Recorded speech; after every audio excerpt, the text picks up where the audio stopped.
رسول الله مبارک قرآن عظیم الشان دا ډیر زیات عظیم الشان معجزه ده.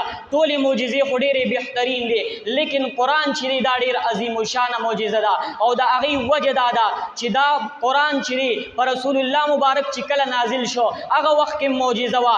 رسول الله مبارک دنیا نه تشریف یوړو، اوس هم قرآن موجود دی، اوس هم معجزه ده او تر قیامته پورې به دا قرآن موجود وي. د رسول الله مبارک دا معجزه به موجود وي. نو قرآن داسې عظیم الشان معجزه ده.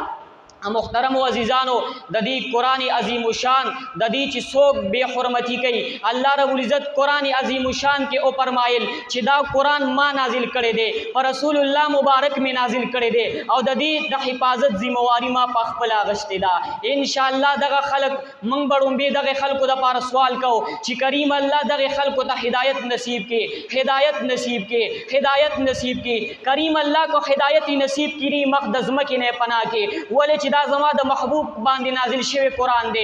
جبرائیل علیہ السلام به دا وخی رسول الله مبارک ته راوړله، د الله رب العزت ارشادات به ورته راوړلو. دا څومره په سخت باندې پر رسول الله مبارک نازل شوی دی. اوس دلته د نن زمانه انسانان را پاسي او کم ملکونه کې چې دا قرآن بے حرمتی کیږي هغه خو اسم کافران دي. الدنیا سجن المؤمن وجنت الکافر، دا غي د پاره خدا دنیا دا، خو ان شاء الله یوم الجزاء را روانه ده او د بدلی روز را روانه ده. زمنګ رب ذوالجلال نه دا سوال دی چې کریم الله د دغه خلکو نه به په خپله بدل علي.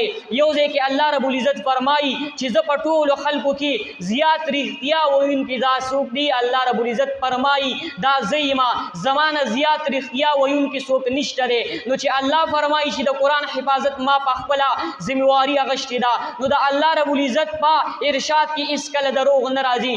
انشاءالله الله رب العزت په د دغې خلکو نه بدله علي.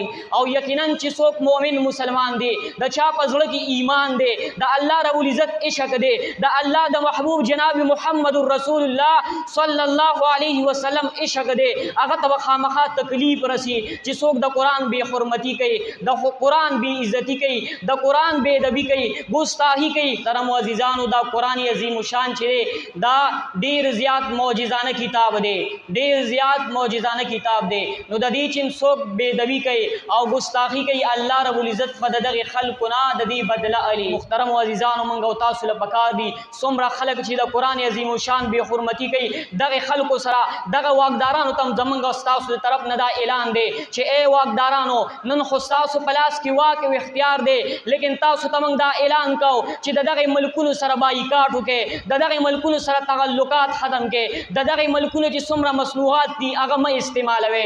څومره چې زموږ د وس نه کېږي دغه ملکونو ته به انشاءالله موږ او تاسو نقصانات رسو.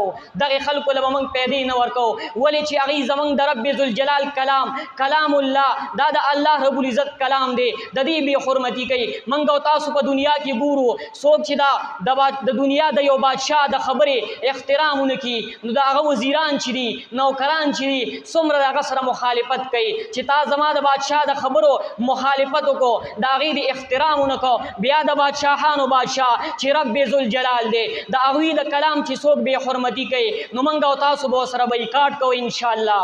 او دغه شانتي الله رب العزت نه به دا سوال کوو چې کریم الله هدایت ورته نصیب کړي، که هدایت یې نصیب کړي مخ د ځمکې نه یې پناه کړي.